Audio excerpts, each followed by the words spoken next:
I was 8 years old when I first discovered my magical powers. The summer vacation was in full swing at the time, and I was thrilled to have the entire day to myself. My mother worked cleaning houses, and I never knew my father, so I had to keep myself entertained. Luckily, there was an enormous forest behind our house that offered no shortage of lands to explore. The opportunities to roam the maze of gullies and fallen logs was endless. I couldn't have asked for a better place to play make-believe.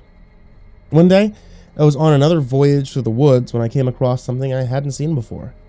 At the top of the hill, I could see a magnificent pile of granite protruding from the earth like a pair of lips. Was it a statue? A monument, maybe, or a building of some kind. From the bottom of the hill, it was hard to say. Whatever it was, I could feel its gravity pulling me in with a kind of magnetic presence. I needed to discover what was up there. Climbing the hill was tricky because the embankment was so steep. In order to make my ascent, I had to grab vines and stray roots because I could not get any solid footing. As I inched closer, it became clear the structure was certainly not a monument. It was too big to be a statue. I wondered if it might be a castle of some kind. At one point, I grabbed a root that came loose, and I tumbled violently back down the hill. I reached for anything that I can get my hands on to slow my momentum, but it was impossible to fight the crushing force of gravity. I just flipped end over end towards the bottom of the hill until I finally slammed into a tree, full force. Couldn't tell at first if I was hurt very badly. My head certainly hurt, and I could feel a lump above my temple beginning to develop. Something wet running down my leg. Sure enough, there was a stream of blood pouring out of my kneecap. For a minute, I thought about turning back and going home. But fleeting indecision didn't last long. My curiosity to uncover what mystery lay at the top of the hill overpowered me.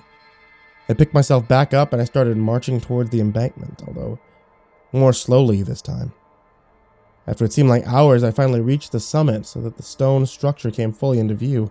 I realized it wasn't a castle at all, but rather a gigantic cave. The mouth of the cave opened ominously, swallowing every ray of sunlight that dare penetrate its cavity. I couldn't see more than 2 feet inside before the abyss was overtaken by darkness. I don't think I'd ever seen something so evil-looking before. With great caution, I started to tiptoe closer to the opening in hopes of gaining a better view. To my astonishment, the voice of a man suddenly spoke to me from inside. "Hello, Billy," he said. "Who's there?" I stuttered. "I can't see you." "Don't be afraid," he whispered back. "This cave is my home." I paused for a second, unsure if somebody was playing a joke on me. "How do you know my name?" I asked. He let out a chuckle. "I know everything, Billy." I felt the hairs on the back of my neck rise. Older kids in school had told me stories of hobos that lived in the woods. Some of them, they said, liked to hurt little kids. I took a step back, worried that there might be a hobo living in this cave. "Wait," he said. I stopped again, afraid, but wanting to hear what came next. "Do you like magic?" he asked. I nodded my head. Who didn't like magic? "Do you want to see a magic trick?" he asked me. I was excited now. Whatever fear I had felt just moments ago completely subsided. "Yeah," I answered. "Good." The voice came. "Close your eyes and hold out your hand." I shut my eyelids like a vice. "Do you like candy?" the man asked me. Yeah, I love candy." "I want you to imagine your favorite piece of candy. Can you do that for me?" It was an easy proposition. I always loved Reese's peanut butter cups. Every time I went to the grocery store with my mom, I would beg her to let me have one at the checkout line. "No," she would tell me. "They're bad for your teeth." I squeezed my eyelids extra tight, and I pictured a peanut butter cup in my mind's eye. "Good. I see it now. You can open your eyes," the man commanded. I opened them. And to my amazement, the bright orange package of a Reese's peanut butter cup lay in my hand. "How did you do that?" I asked enthusiastically. The voice chuckled. Because, Billy, I am a great and powerful wizard. My jaw dropped in disbelief. You're a real wizard? I am. And do you want to know a secret? He asked. I nodded my head vigorously. You are a great and powerful wizard, too, the wizard exclaimed with giddiness. I couldn't believe it. Me, a wizard. Can you show me how to do magic tricks too? I asked. Of course, but they're not tricks, Billy. They're real, he said. Then I want you to teach me something, I said with certainty. The voice pondered. Do you know the man who comes to visit your mother at night? I knew exactly what man the wizard was talking about. A few months ago, I came home from school to be greeted by the face of a strange man. Steve was his name, my mom explained. He was a very close friend of hers. Steve's going to be spending more time with us from now on, she explained. I like him very much, and I hope you like him too. I looked back at the cave. You mean Steve? I asked. You don't like Steve, do you? The voice asked, which was less a question and more a statement. The truth was, I didn't like Steve. At first, he came over to our house occasionally. My mom would have him for dinner a night or two that week, and then would go home later that night. Gradually, Steve started spending more time with us. He started sleeping over a couple nights a week, and then all weekend, until finally, he was spending every night at our house. In a matter of months, it was like he moved in permanently. I didn't like it one bit. Didn't like the way that he looked at my mom. I didn't like the way that he held my mom's hand. I didn't like how he slept in my mom's bed at night. Once when my mom thought I was asleep, I even saw Steve kissing her. Can you make Steve go away? I asked. Yes, the wizard whispered. I can teach you how to make a potion. A magic potion that will make Steve go away. My ears perked up. That was exactly what I wanted. Tell me how. The wizard gave me a list of supplies I would need to gather in order to create the magic potion. Pour the potion into Steve's coffee tomorrow morning, he instructed. And Steve will be banished from your house. Forever. I went back home and waited until later that night. After Steve took my mom into her bedroom, once the door was shut, I walked around the house gathering my ingredients. I didn't have much time.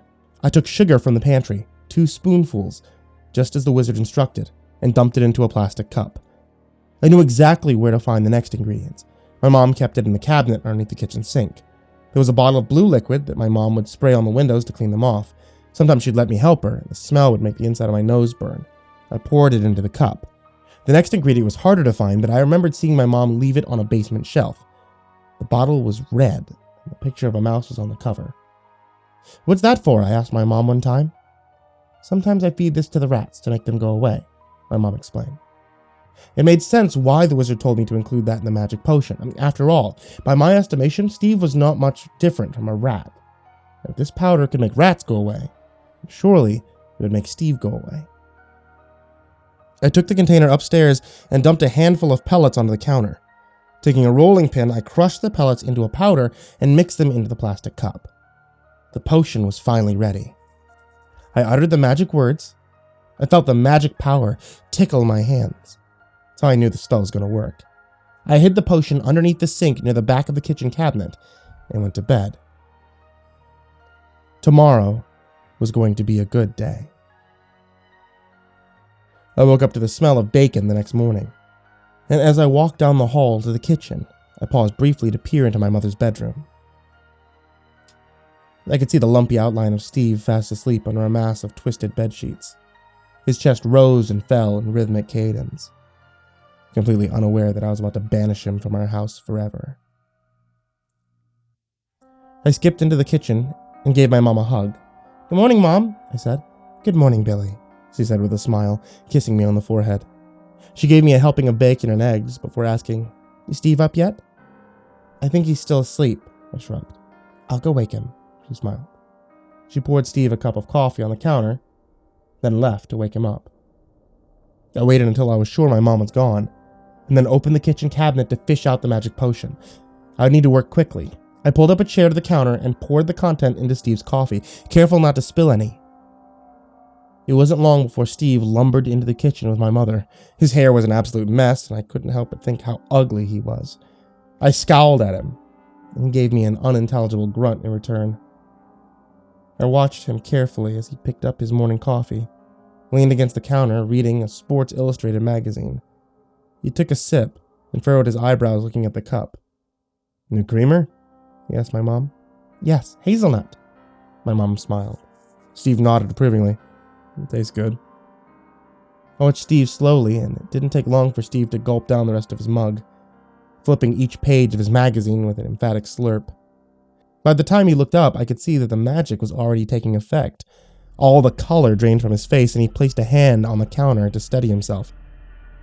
I think I need to sit down, he said, grabbing his chest. Before we could even reach the kitchen table, he slumped to the ground with a sickening thud. His head bounced off the floor like a basketball, and he writhed around in a feeble position, while thick strands of sinewy saliva oozed out of his mouth onto the kitchen floor. At first I thought he was trying to say something to my mom, but then I realized he was trying to say anything at all. He was just gasping for air, trying unsuccessfully to breathe. My mom was hysterical, and I remember feeling worried for a moment when I saw her crying uncontrollably. As she held him in her arms, I thought it was strange how his eyes were no longer focused on anything. They didn't flicker around this way and that, as most people do. They simply just stared, immovably at the ceiling, empty and lifeless. After the ambulance took Steve's body away, the police came to investigate. When one of them held up my magic cup, I saw them give my mom a worried look. The police officer asked my mom and I a bunch of questions, like if Steve was an Iceman and if he had ever tried to hurt me or my mom. One of the police officers took me aside. "Can I ask you a couple of questions, Billy?" she asked, handing me a lollipop. I nodded my head yes, and she knelt down at eye level. "Do you know anything about what happened to Steve?" she asked in a soothing voice. I told her the truth, because my mom said that I should always tell the truth. I explained that I was a powerful wizard, and how I learned to make magic potions from the cave wizard. The woman gave the other officers a look and turned back to me. "You said a man in a cave showed you how to do this?" she asked. "Yes. He's magical," I said. "Can you show us where he lives?" she said, taking my hand. "Of course," I answered with excitement. It wasn't hard to find the cave again.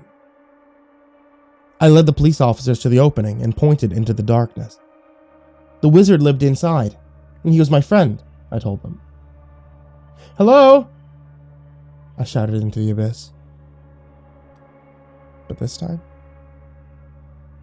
nobody answered back.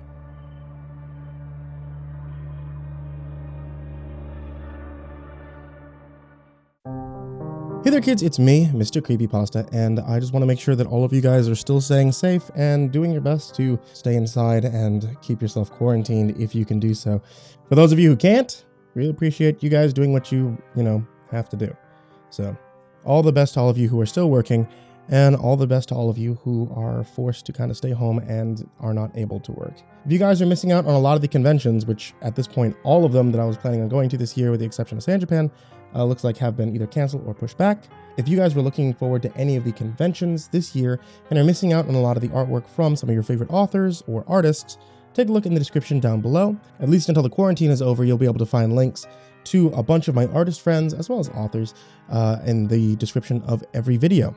And of course, I will be bringing you guys stories every single day from now until the end of time, available here on YouTube as well as here on the podcast on Spotify, Apple, iTunes, and Google, and wherever else you can get podcasts.